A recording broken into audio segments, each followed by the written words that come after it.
ایک لمحہ تمہیں ایسا بھی میسر ہونا چاہیے اپنے اوقات زندگی میں جس میں تمہارے اور تمہارے رب کے درمیان کوئی بھی نہ ہو۔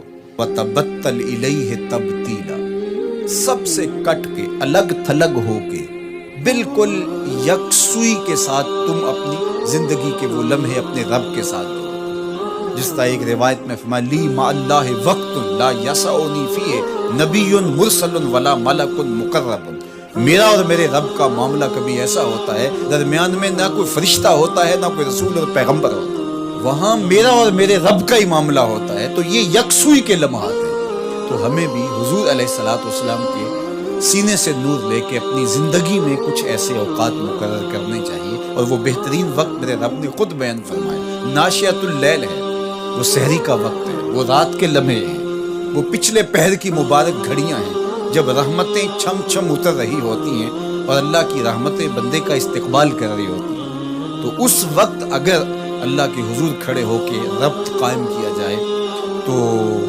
وہ اللہ کے ساتھ جڑنے کا بہترین وقت ہے۔ اور نماز میں تبتل ہو، جب ہم نماز پڑھ رہے ہیں تو مکمل انہماک رب کے ساتھ ہو۔ سیدنا علی المرتضیٰ رضی اللہ تعالیٰ عنہ کے بدن میں تیر لگا ہے اور وہ نماز میں مصروف ہیں اور تیر نکال لیا جاتا ہے، جب سلام پھرتا ہے تو پھر آپ کو پتہ چلتا ہے کہ یہ تو جو ہے وہ تیر تھا جو نکال لیا گیا۔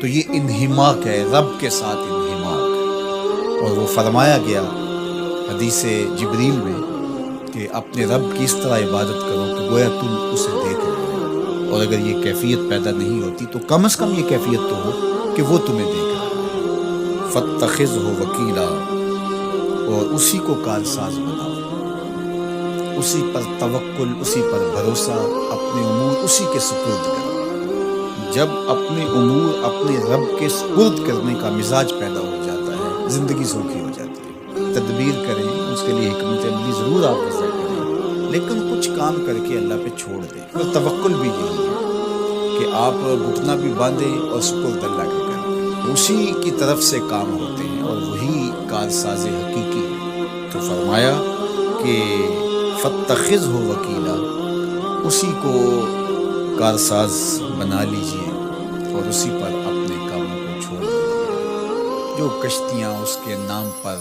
ڈال دی گئیں وہ ڈوبتی نہیں ہیں، وہ منزل تک، ساحل تک پہنچتی ہیں۔ تو ہمارا تو اتنا ہی کام ہے کہ کشتی ڈال دی، لیکن اس کو پار لگانا تو اسی کا کام ہے۔ تو اسی لیے ہم سواری پر بیٹھتے ہوئے کہتے ہیں کہ مالک اس کو مسخر تو نہیں کیا ہے ہمارے لیے، ہمارے میں طاقت تو نہیں تھی کہ اس کو مسخر کر سکتے، تو یہ اس کے کرم سے ہوتا ہے۔ تو وہ اگر چاہے تو کوئی مشکل نہیں، تو اس لیے اپنے کاموں کا کارساز اسی کو بنایا